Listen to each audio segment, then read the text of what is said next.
Let's talk about that contentious issue, and we've brought it up already, the public option.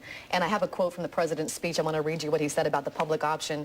He said, "I would remind you that for decades, the driving idea behind reform has been to end insurance company abuses and make coverage affordable for those without it. The public option is only a means to that end, and we should remain open to other ideas that accomplish our ultimate goal." Andrew, is he in part here conceding that he's not going to be able to get the Republican vote in trying to unify the Democrats and bring along the liberal Democrats who've been just for the public option and try to get them to consider an alternative like co-ops or exchanges? Well, it does show that this fight in Congress and elsewhere has not been simply Democrats versus Republicans. Right. There are all different flavors, and a lot of the fight has been between different segments of the Democratic Party. There are a significant number of people who want single payer, who want a Canadian type system or a British type system. And so he's saying to those people, you got to step away from that, because if you keep clinging to that, nothing will happen and we will be stuck with the status quo.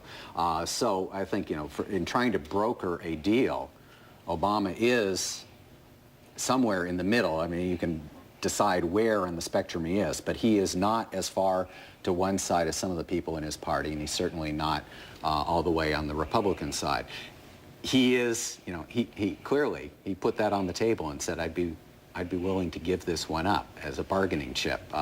He's trying to cut a deal, and that's something no one, as he said, a lot of presidents have tried. He wants to be the last one to work on this. I doubt he will be the last one to work on it. But if you're going to make a deal, you're going to have to cut a deal, because that's the way things happen in Washington. Liz, where does the Archimedes movement stand on a public option? That we would like to see, and I think that the president said this in his remarks, that he really thinks that the reason why there are several options that can work is that he'd really like to see us focus on the criteria that should be in play.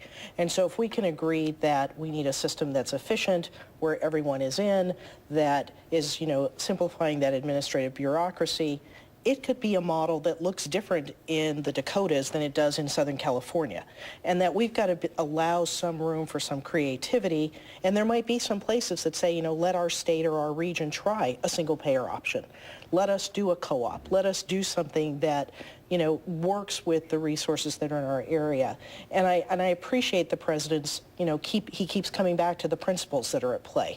And that if we can agree and adhere to those principles, we actually probably will increase the number of options that are available to us rather than limiting them.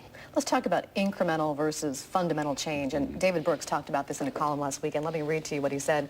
He said, "But did Obama really get elected so we could pass the Status Quo Sanctification and Extension Act? This is not the time to get incremental, it's the time to get fundamental. Reform the incentives, make consumers accountable for spending, make price information transparent, reward health care, not health services. Do what you set out to do, bring change." We have just about a minute and 20 seconds left. I want to talk about this and start with you, Andrew. What do you think we're going to see come out of Congress? Do you think we're going to see the incremental change, or will we see fundamental change? I don't have a crystal ball to say that. I think if you really want to fix things, it does have to be fundamental.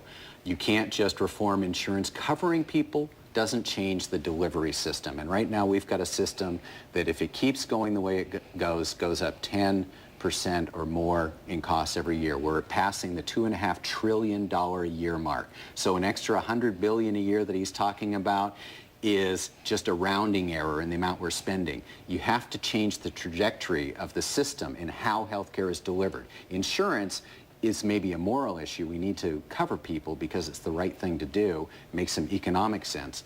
It doesn't deal with the underlying issues of the direction of healthcare spending. That's fundamental, and that's what we have yet to see. Liz, we just had about 20 seconds left to give you a final word there. I think you can do both. And I think that the role of the president's office is to set the charge for fundamental change.